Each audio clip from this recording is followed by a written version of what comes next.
Greetings, everyone. Welcome to our exclusive Global Leading Voices webinar campaign. We are delighted to have you join us here today. Please be informed that if you have any questions during the presentation, you may type them into the question box in your control panel.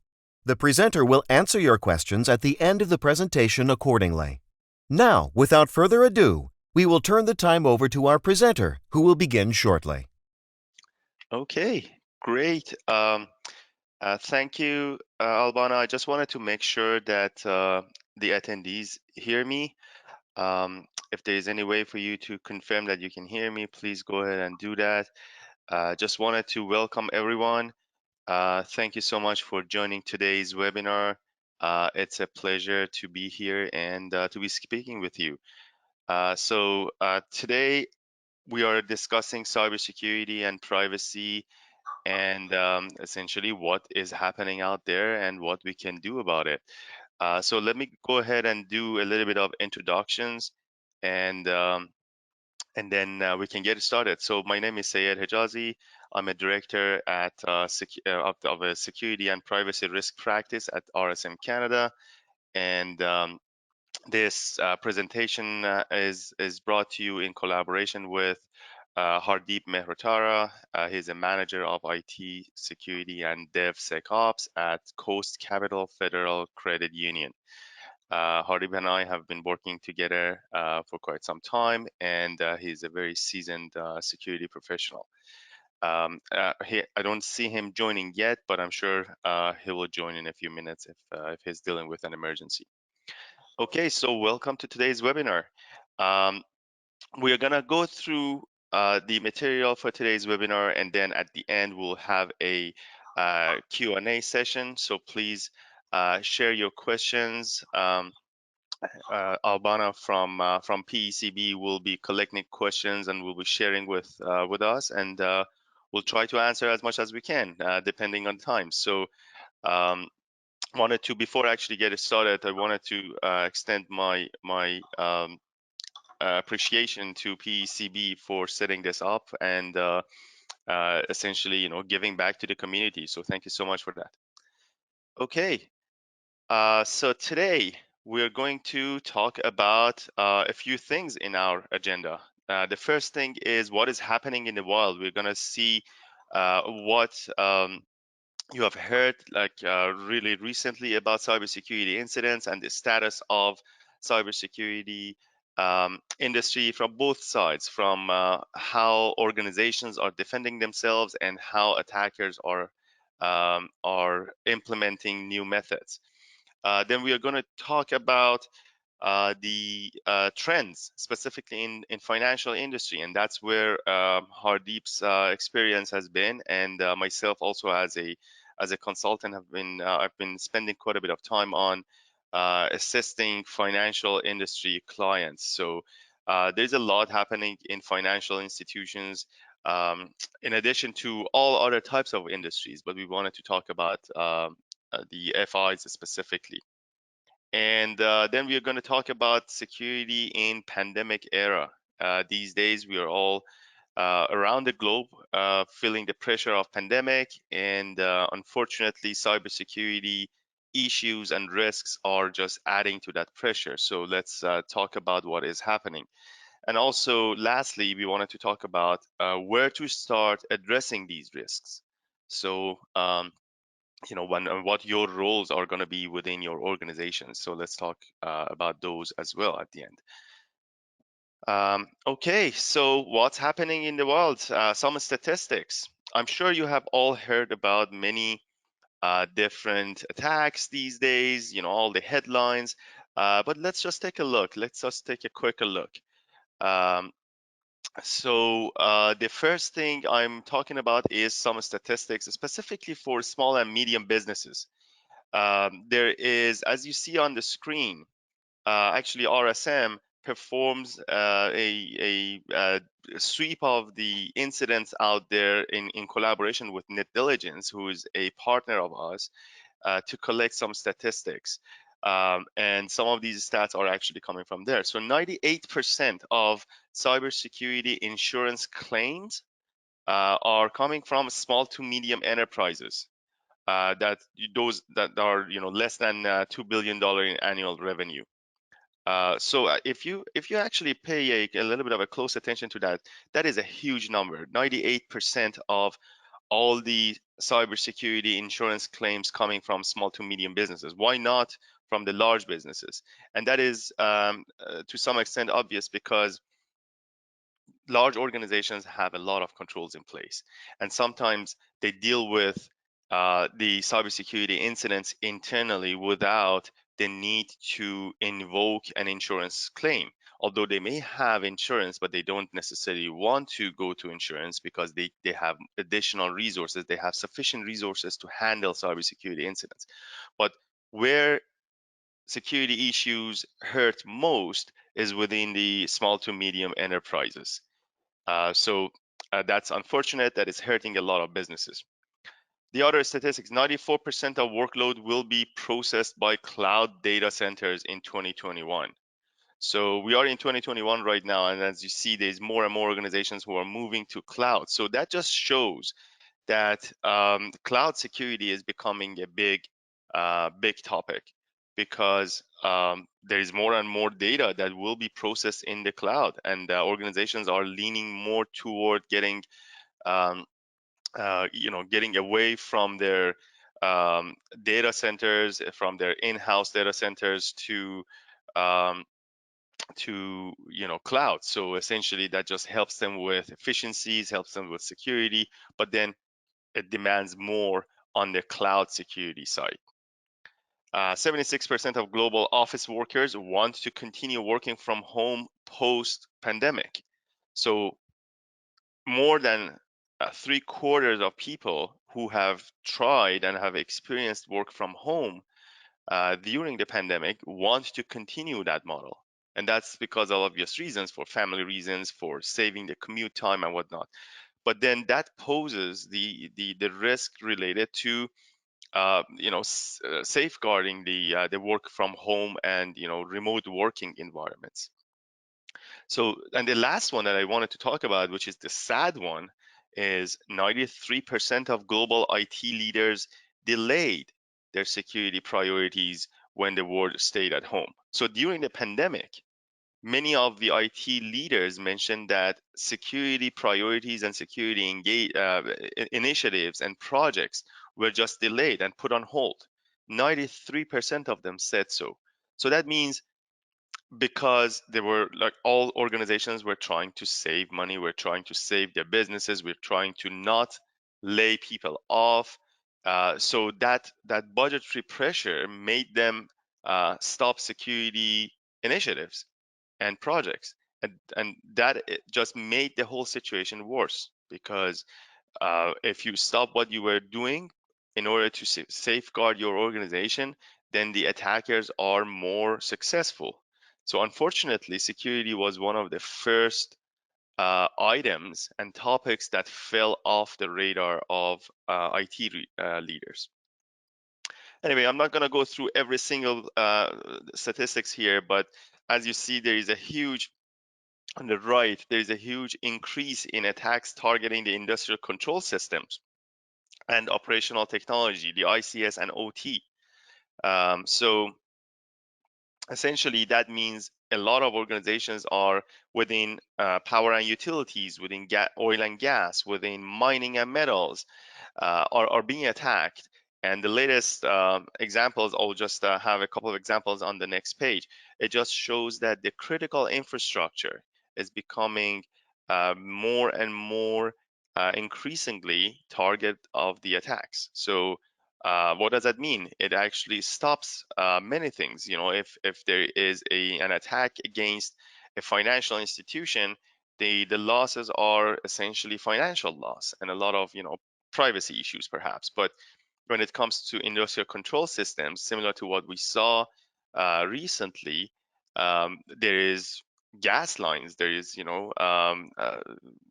pipelines of fuel that are being attacked. There is electric grids that are being attacked, and that will just impact the lives of a lot of people around the globe, or in a particular geography.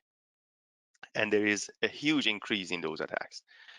23% of middle market executives claimed a ransomware attack, and 18% of middle market C-suite executives claimed that their company experienced some sort of a data breach last year. So again, the numbers are pretty high, and that just shows the importance of us being more diligent and working together. So some of the notable events, as I was just talking about, all those statistics, let's talk about the biggest events that we have seen, at least very recently. The first one was the SolarWinds supply chain attack. I'm hoping, and I believe that you may have heard about it a lot. So that is a supply chain attack. I'll talk about supply chain attacks in a little bit more detail, but that was um, perhaps one of the biggest attacks this year and impacted many organizations. So essentially, um, what happened was, the supply chain attack in nature is an attack where the malicious threat actors don't necessarily target a particular organization, but they target the software and the applications and the infrastructure that is being used by many other organizations around the globe, and they essentially infect and exploit vulnerabilities within those applications before that application is being shared and distributed to the end customers. So essentially, think about if someone wanted to poison the French fries, you're not going after one particular restaurant to poison their French fries, but you're going to the potato farm and essentially poisoning the potatoes that will at the end get distributed to many restaurants, right? So that is what SolarWind attack looked like. So the attackers essentially started to manipulate the build servers that are used to build and package the software prior to the SolarWinds Orion product being shipped to customers and loaded into software distribution servers. And once they implanted their code, everyone afterwards was downloading from those repositories, and they downloaded the infected version, which in turn led to um, which in turn led to additional and further compromises down the road. So that is essentially a supply chain attack. SolarWinds, the product Orion family of products got hit with it, and many people around the globe were downloading those malicious or infected software essentially. The next one was Microsoft Exchange vulnerability. On March 2nd, Microsoft identified a state-sponsored group, codenamed Hafnium, that were exploiting some zero-day vulnerabilities within the on-premise Microsoft Exchange servers, which additionally just gave the attackers unauthorized access and the ability to execute remote code, and perhaps in many cases it followed by a web shell which assisted the attacker with um, gaining unauthorized access to the web services and web server data, as well as just as a part of the attack, it just continued on and on, gave them the ability to exfiltrate data and so on and so forth. So Microsoft, along with the intelligence community, started to look into it, and they provided patches, they provided some indicators of compromise, some IOCs for organizations to look into and identify if they have been the target of these attacks, and what they should do, and where the IOCs are. So essentially, there is, if you're interested or if you think this may apply to you, hopefully it's not too late, but you can find resources on Microsoft and specifically on Microsoft Exchange um, blogs, and um, uh, the community, you can see what the indicators of compromises are, and you can see what patches are that you can apply. Essentially, all the versions of Microsoft Exchange on-prem servers were impacted by this attack. There is, Microsoft Exchange 2013, 16, 19, and even the 2010, which is end of life. Those all got impacted by this. Not the Office 365 or the cloud version of M365, but anyone who was using the on-prem version or a hybrid version that had an on-premise kind of portion to it. So then the next one, which I was just talking about, industrial control systems and operational technology, right? I just talked about it in the previous page.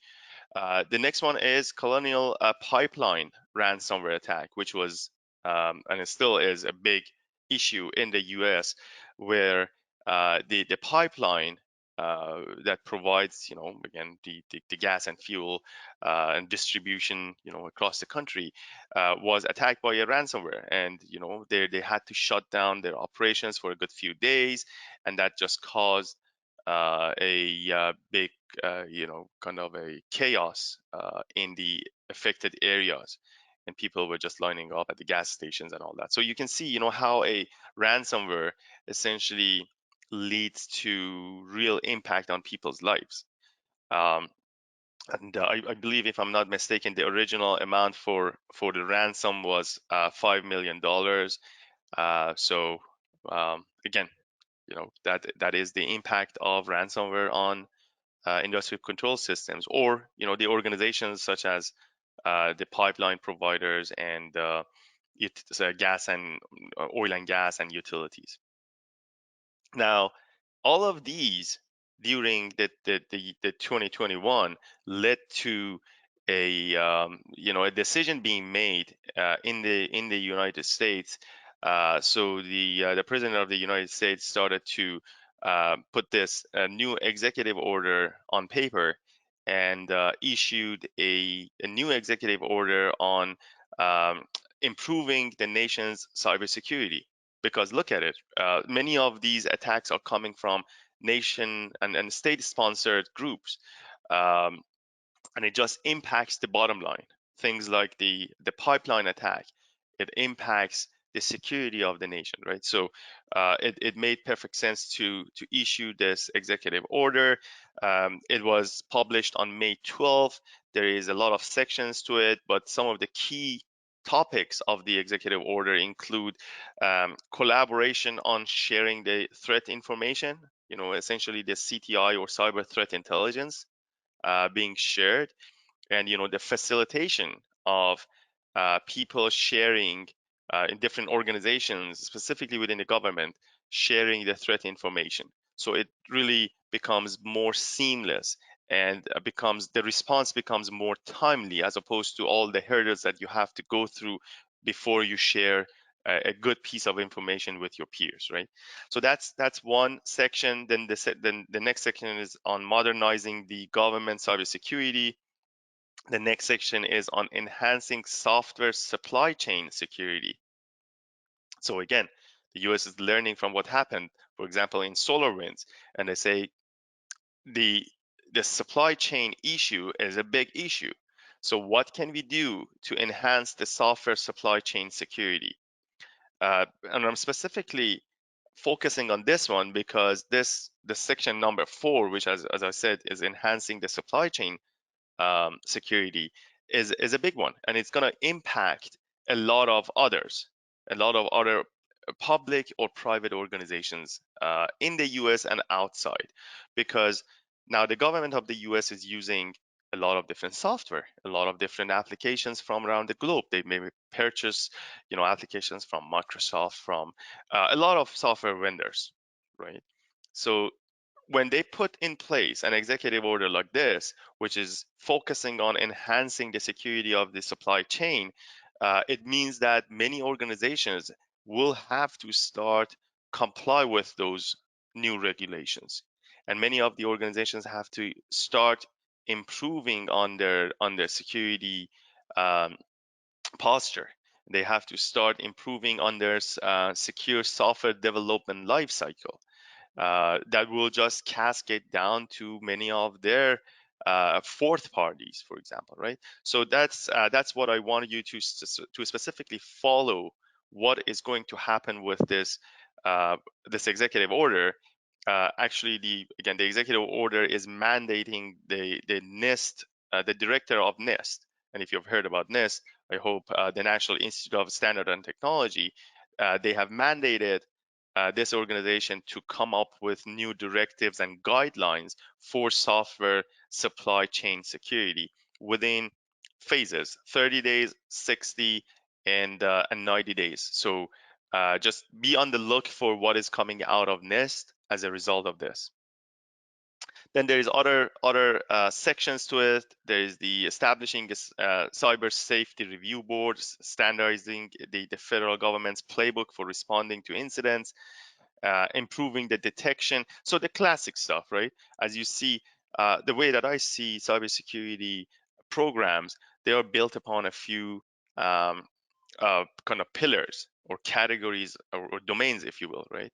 And each framework, each standard out there talks about these different domains, but they are essentially very similar. If you look at the NIST cybersecurity framework, NIST CSF, and compare it to ISO 27001 and 2 series, and compare it with the CIS, there are similarities, right? So if you look at NIST, for example, we have these functions at the top. Identify, protect, detect, respond, and recover. So this executive order is kind of following that model. It is talking about the detection capabilities, improving the government entities detection and monitoring capabilities. It is talking about the incident response capabilities. So there we go. There's response, there's detection. It is talking about improving federal government's investigative and remediation capabilities. So there we go. Remediate and recover. All of those sections are to some extent being covered under this executive order. So again, be on the look for what is coming out of these and the new regulations and the new pieces. Okay, so let's move on. I just talked about the SolarWind attack when I was talking about what was happening.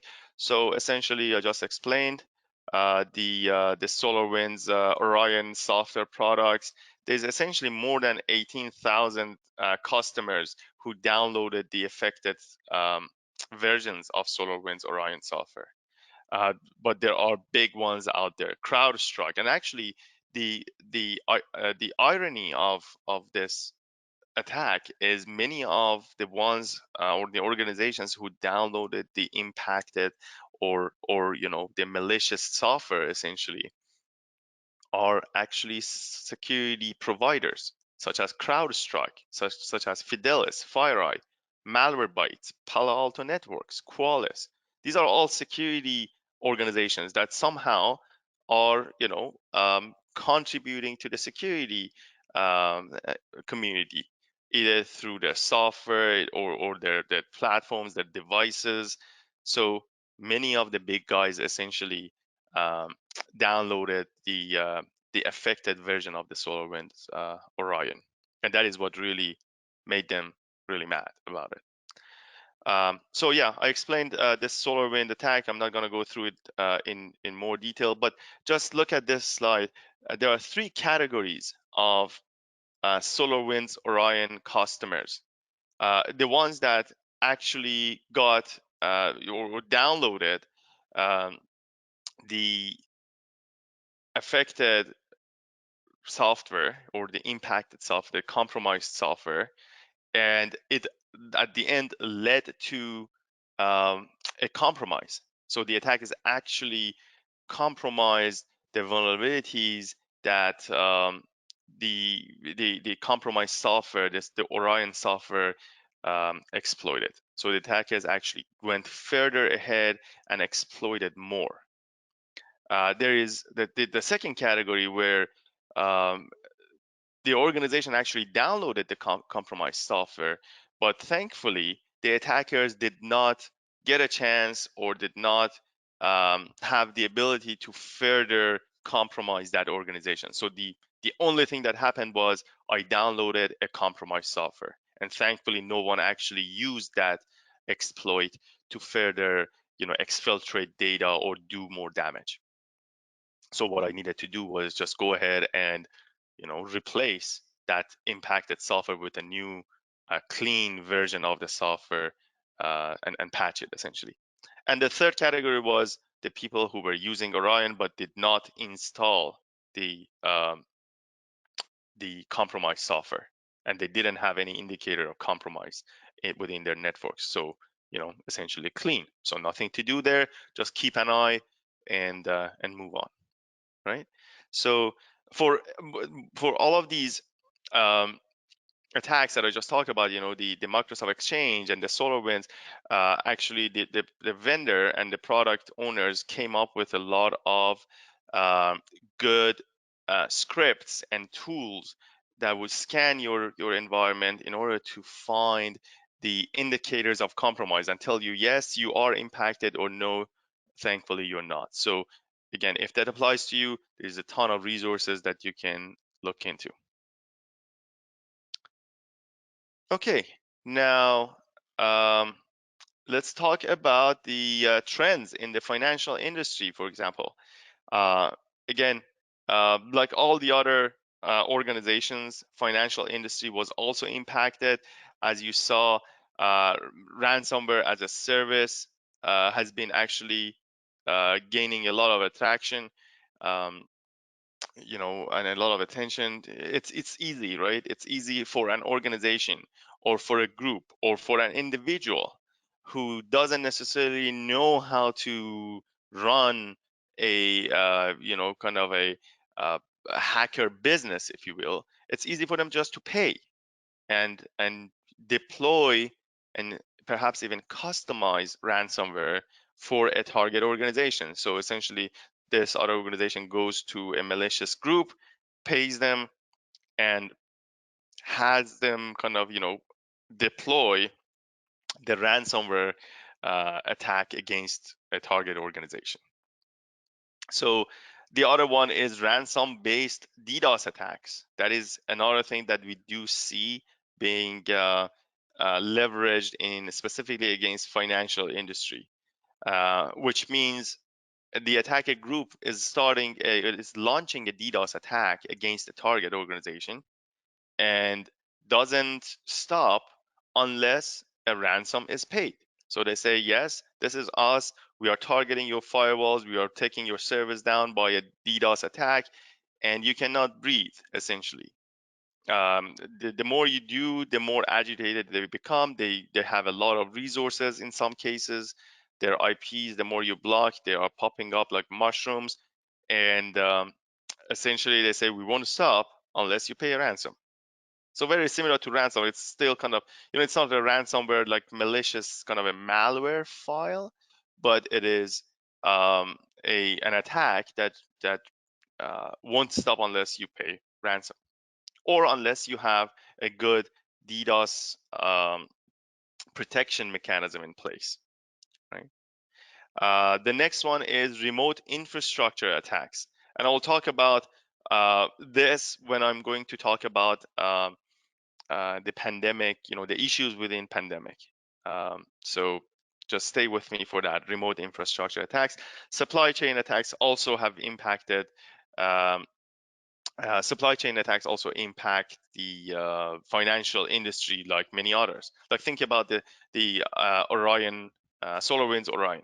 Of course, there is a lot of organizations within the financial sector who use Orion products for performance management and IT, kind of like network management and all that. Of course there is. So similar to other industries, financial industry also got hit by a lot of supply chain attacks. Now let's take a look at how the attacks are growing in sophistication. It's not only the type of attacks, but they are actually being more sophisticated. As I just said, the organizations before, we all knew about DDoS attacks. We all knew about denial of service, but now combining the denial of service with the, if you want to call it like a business model of ransomware, is a new sophistication, just adds a level of sophistication to it. Because prior to that, you just had to worry about stopping the attack itself. Now you have to worry about stopping the attack and actually paying the ransom. So again, what I'm trying to say is combining some elements of different types of attacks is making them more sophisticated. Um, more and more attacks are targeting both Windows and Linux environments. Again, Linux, for the people who love Linux, it's been to some extent, the safe haven for IT folks, and that is because um, Windows has been historically target of many of the attacks compared to Linux environments, but there is an increase that we see in attacks against Linux environments as well. The encryption actually that is being used within ransomware is becoming more like stronger. So it's not just one round of encryption. Sometimes there is different algorithms that's being used, and as you know, there are different algorithms within the cryptography. They all have different strength, and there's the work product of the encryption. So increasingly, attackers are using stronger encryption mechanisms for both um, ransomware as well as for data exfiltration. So the data is being encrypted with a strong encryption before it is exfiltrated out of the organization. So you would have little to no clue what data is being taken from you.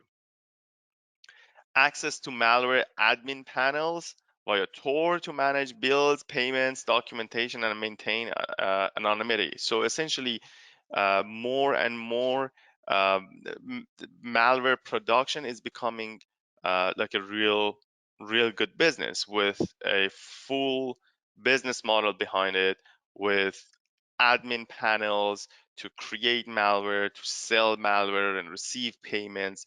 And in those instances I was just talking about, the ransomware as a service or other types of malware or DDoS as a service, it's becoming more of a real full-fledged business with administrators of these groups having access to their panels for all of their essential all the different aspects of this business through Tor and through Tor browsers and Tor networks and essentially maintaining anonymity.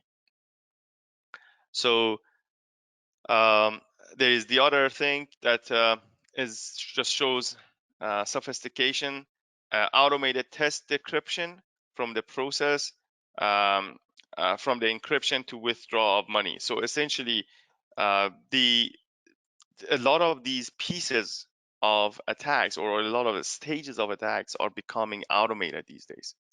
The decryption is becoming automated. The receival of the money. So essentially, the attacker doesn't have to spend time figuring out if the money went through, if the ransom went through to send the decryption keys or to the encryption keys. But what they do is they are automating all of this. So once the ransom is paid, um, in the ransomware attack scenario, it automatically sends the target organization the test, um, the decryption key. It even helps them with testing the decryption key on a couple of files. So all of this is becoming automated, and it just adds to the ability of the malicious actors to expand their business, to just spend less time on targeting more organizations. We see DDoS attacks that are targeting layer 3 and layer 7. Um, Again, if you're thinking about the OSI model of the network layers. And so again, um, growth in the sophistication. What does that really mean? If the attackers are becoming more sophisticated, what is it that we have to do? So we have to also, as the security community, we have to up our game. We have to understand. I do not like to see someone who is in charge of a security function within an organization who doesn't understand what layer 3 and what layer 7 are. That is a problem, because when they're trying to identify, when they're trying to respond to these attacks, they don't necessarily have enough to play with. I'm not saying that all the leaders of the security organizations have to be very technically savvy, because we're talking about the executive members of an organization, but still having that background is definitely going to help. Sending your security people to conferences like this, webinars, and obtaining certifications and maintaining their knowledge is very important to combating these new levels of sophistication. Okay.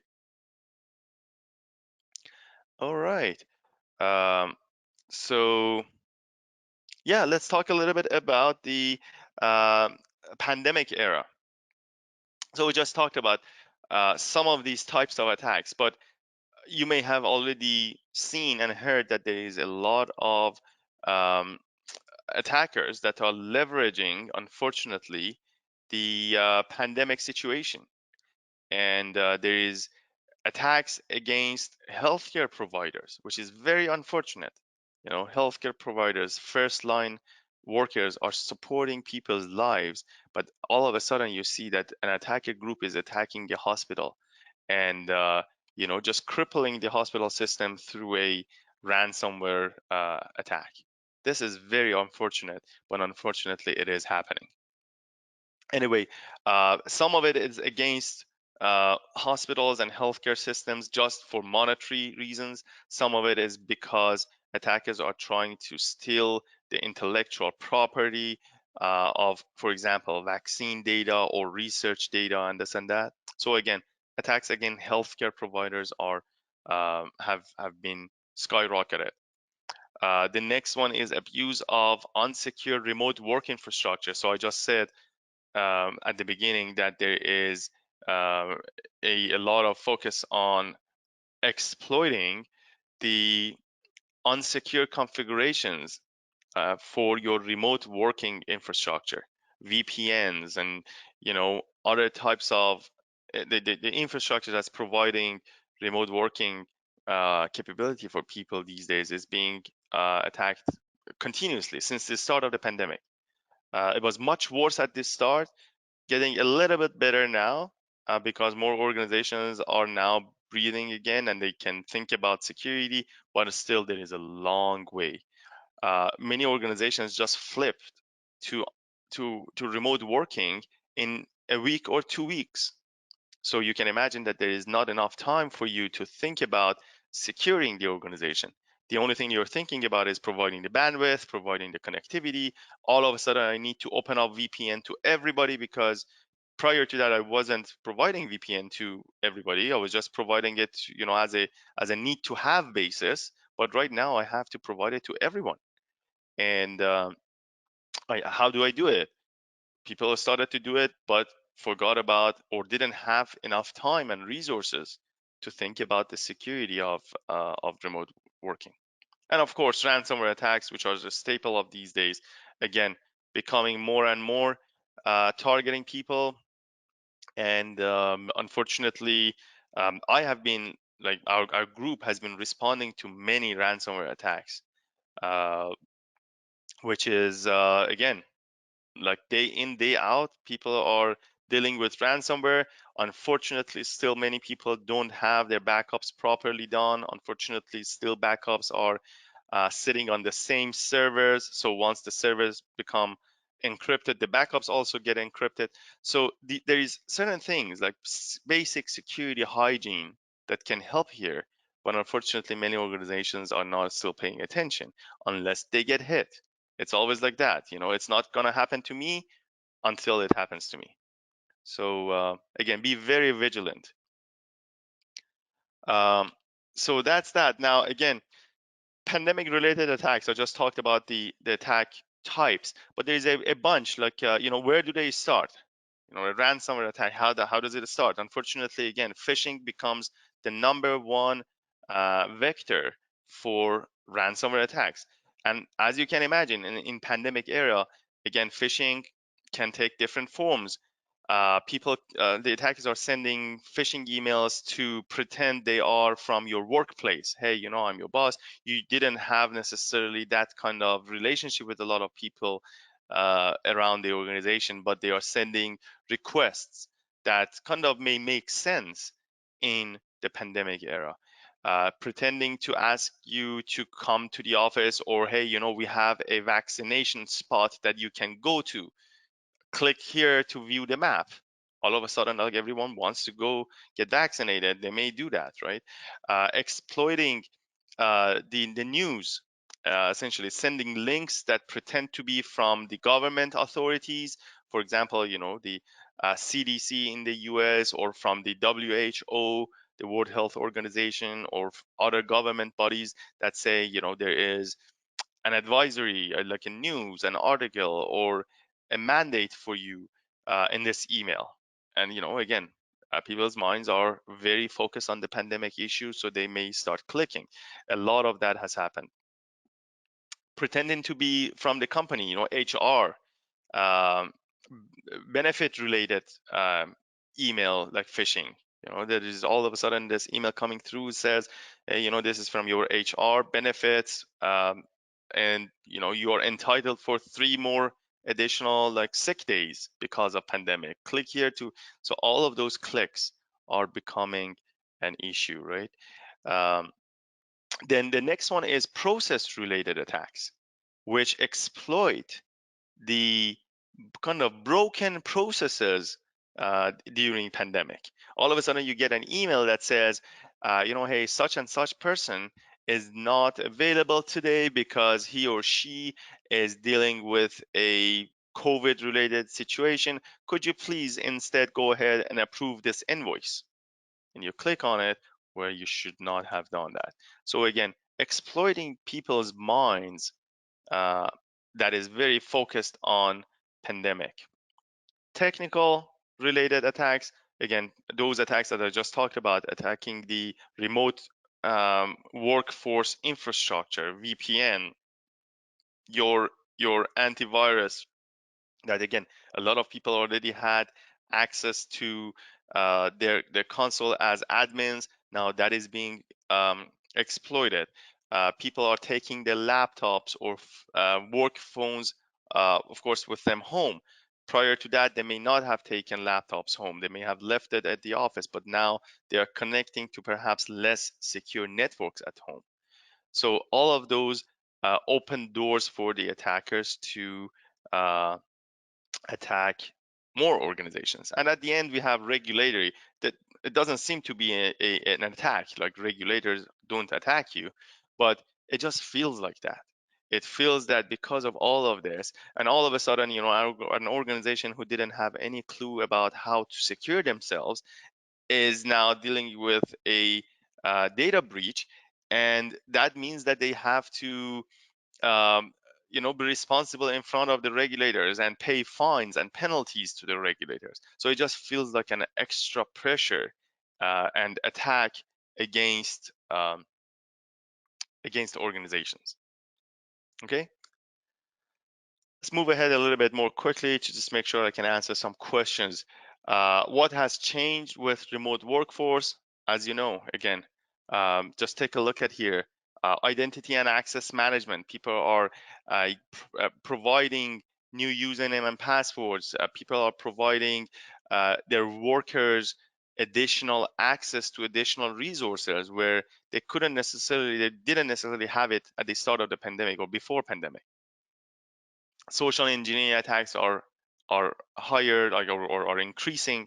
Cloud security, as I said, is another big issue because more and more people are going to cloud. Logging and alerting, again, people were not ready for this level of remote working, and logging events and alerting on malicious events is a big issue because not everyone is prepared for all of this new influx of data. Remote access, remote endpoint security, all of this is now all of a sudden organizations don't know where their data is. They were all sitting in this office. Now it's all going to the cloud. Now it's all on people's laptops where you have no clue where that laptop is going, and you're not prepared to secure this environment, right? So that is the issue with today's remote workforce. I'm sure it's going to get better, but there is a long way for that to get better. Even after pandemic goes away, people will start receiving emails, phishing emails, for example, related to a second dose of vaccine or a third dose, or things that are still related to pandemic, right?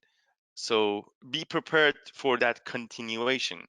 It's not going to stop as soon as you go back to the office. It's not going to stop and go back to where it was 2 years ago. Now, I have a quick model that my friend Hardeep has actually implemented at their place, which is very effective. Three big steps on improving your security posture. One is basic cyber hygiene. Select the top 5 critical controls from something. They chose the CIS, Center for Internet Security, but you can choose from any other framework or any other standard. Select a handful of top priorities, basic stuff that is really security hygiene.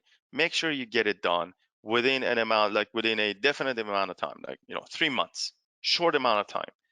Things such as backups, things such as implementing multi-factor authentication, uh, you know, you name it, whatever applies to your organization. Vulnerability management and patch management. If you're behind on patches, make sure that you define a program, and within 3 months, just get back to, get up to speed with what needs to be done. 3 things, get it done. Make sure you are in a better state that you can start, feeling better about it and start planning. Otherwise, you will be dealing with fire every day, like a firefighter. Every day you're putting out fire. Just start doing basic things, get done with it, and say, okay, now I can breathe. Now I can think about other stuff more strategically. Get to gap assessments and developing a roadmap. Now that I have cleared the most important basic things, now let me do a gap assessment, a cybersecurity maturity assessment, or perhaps even not necessarily paper-based, but you can maybe do a penetration testing, a vulnerability assessment, and say, okay, now I know where I am, and develop a roadmap. Here is where I want to be. And that could be a little bit of a longer term roadmap, perhaps 6 months, 1 year, 18 months, or perhaps even 2 years. So develop a roadmap and say, here is what I want to, where I want to go, and here is the gaps that I have to fill. Now start prioritizing your initiatives and start closing those gaps by the end of that roadmap, and implement continuous improvement. So a part of your roadmap should be looking into how to maintain that current cybersecurity posture, right? Defining metrics, making sure you improve on every cycle. So again, thinking more strategically, right? But really pay attention to number one. Get a few things done that are low-hanging fruits, most fruitful, okay? And this has proven very successful. And I was talking to Hardeep about it. That has been a very successful strategy. I have a few more things. I know we don't have a lot of time, but I will just make it quick. Board oversight principles. Again, this slide I wanted to specifically, I brought it from some of the points from the National Association of Corporate Directors. There is a few things that you want to make sure you share with your organization. Make sure that the leadership is engaged in these cybersecurity initiatives. They understand the risk, and make your board of directors, if you have one, or the same thing can apply to not necessarily board of directors if you don't have one, but also, as a whole, the executive team, your executive management, your C-suite. Make sure that they are engaged and they are equipped with the right questions to ask, and they are they feel accountable, they feel responsible for cybersecurity. Make sure that they have they look at it from a strategic risk perspective. Make sure they understand legal and disclosure implications. Make sure that they have oversight and can access to expertise. So if you have a board of directors, make sure that you as a security professional have a relationship with that board, and you can continuously report to the board and answer the questions. Make sure that there is an enterprise framework for managing cyber risk. Make sure that there is a cybersecurity measurement and reporting capability. These are some of the things that your executive team should make sure that they feel comfortable with. It's their job pushing the security groups and professionals, and it's the job of the security group and security professionals to make sure that they provide the board with what they need. So collaboration, right? And lastly, I wanted to show you a few good questions. I'm going to leave you with these questions. Not going to go through every single one of them, but just take a few seconds, look at these questions here. These are the questions that executive members and the board of directors can ask from the security slash the risk function. So either share these questions with your board of directors or prepare yourself to be able to answer these questions in a good way. But I think these questions will just drive a lot of good conversation. These are like good food for thought. Again, look at them. I'm not going to go through it, but just digest and ask if there's any questions. I don't think I have any other slides, so I'll go back here on this one and open to questions now.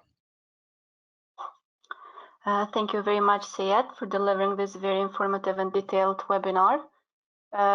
Before moving on with the Q&A session, PCB offers training and certification courses, which will show your dedication in implementing and managing privacy, information security, and cybersecurity related frameworks. And most importantly, you will get recognized worldwide.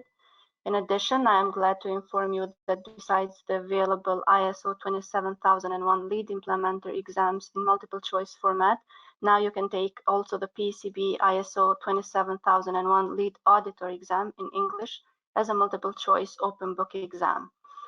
For more information about the available PCB multiple choice exams, please check the link on the chat box that I've sent you. Now we'll go ahead and take some time to answer some of the questions from the attendees regarding today's topic. The first question is, even with SOC reports, 27001 certification for service providers, security in the supply chain can go only that far. Aside from best practices, risk assessment, and management, what else can be done? Seyed? Yes, absolutely. Thank you for that. Very good question. I think, let me just, first of all, let me make sure that I understand the question well. So you say, apart from the SOC reports and ISO certifications, there is still work to be done to make sure that, the supply chain attacks are handled properly. So it's not enough, like a SOC report is not enough. Is that what you're saying, I believe? Yes. Okay, fair enough. So yes, absolutely. First of all, unfortunately, that is not enough. So if you have a SOC report or you are ISO certified or you have done risk assessments and maturity assessment, that doesn't necessarily mean that you are bulletproof. So for supply chain specifically, there is the work is started actually. Let me tell you what, the SOC reports, the ISO, these are good, but make sure that you actually close the gaps that are identified in these reports. Sometimes there are findings that are observations, are not necessarily a finding that would prevent you from get, certified, but still those are findings and those are important. Now, with respect to for the supply chain attacks specifically, make sure that you have a third-party risk management practice, a TPRM. Work very collaboratively with the procurement and with the vendor management groups, because I have seen horror stories where IT and security is totally unaware of all the purchases IT related, software related, network related that is happening through procurement. All of a sudden, people in accounting, in finance, they are purchasing their own applications and software. It is not tested. It hasn't gone through risk assessment, and all of a sudden they purchase this without the knowledge of IT/security. So building a collaborative program as a third-party risk management program is going to help. One of the key factors for supply chain attacks is making sure that you have the right legal and contractual clauses and obligations with your security, with your software provider, whoever is you're purchasing. Let's say in this case it's been SolarWinds. Um, Whoever you're purchasing software from, make sure that you have the right clauses in the contract that mandates them to tell you within a very short amount of time if there are known security issues with the products. Because many times they just go silent and you cannot enforce it unless there is a contractual language. Hope I answered the question. Thank you, Seyed. The next question is, if our company have a cybersecurity audit using the NIST framework, is this enough as a preventive measure? It is, as I just said, I think it's very related to the previous question. It is not enough. It's a very, very good starting point. Absolutely, I would recommend it. Again, take a look at this slide here. Number 2, gap assessment and roadmap. That is your audit. That is your NIST-based audit, right? That is a gap assessment. It's helping you identify what you may be missing. What is the important things that you are missing, you are not doing, right? Absolutely a very crucial first step. Is it enough? No. So you have to go further. A lot of times you have to customize those um, those findings. You have to customize those controls and questions to make sure that it really applies to you. Let me bring you an example. NIST CSF is a very good framework. I actually use it a lot for my customers and for my clients, but think about it if you have a lot of personal information. Sometimes NIST, as you know, is not necessarily paying a lot of attention, at least the NIST CSF, it's not paying a lot of attention to privacy issues. So if you are dealing with a lot of personal information, make sure that you augment the NIST audit with some privacy controls. Take a look at GAP, take a look at privacy by design principles, and include some controls in your audit from the privacy standpoint. Now, again, NIST is a lot, can get very detailed, but make sure you pay attention to those details as well, and not only stay on the surface. Okay, now due to time limitations, this is the last question. In spite of the laws being put in place to control the threat of cybersecurity, there is still a great concern as such laws has not provided the required result. Why and what else to do? Thank you for the question. So yes, the regulations are just lagging. The regulations are behind, unfortunately, but it is the nature of it. Regulations are put in place by government. It takes a ton of time to just develop regulations, and regulations are always behind from technology, right? Technology is always driving the regulations and not the other way. So what else to do? I think you don't necessarily go by the laws. You go further. As again, we just talked about NIST right now, like to answer the previous question, make sure that you go beyond the laws and regulations. They are not going to necessarily help you. The fines, the penalties, they are there as preventive measures, but you have to do further. I would say the most important thing that you do is to establish a security aware culture and mindset within your organization from the top to bottom, from the executives, from the board of directors, all the way to staff level, making sure that everyone is aware of cybersecurity risks, and then develop a well-versed, knowledgeable, skilled security group. If you don't have that, if you cannot afford it, then perhaps outsource your security operations. But make sure that you have a strong security skilled resources. And again, the first thing I would just emphasize, security culture, understanding the risks from the top to the bottom is very important. Thank you, Seyed, again for this remarkable session, and thank you everyone for attending today's webinar. Please be informed that this session will be recorded and posted on our website and YouTube channel along with the slides of the presentation. For more information about our webinars, please visit our website www.pcb.com. Looking forward to having you in our upcoming sessions. Thank you. Amazing. Thank you, everyone.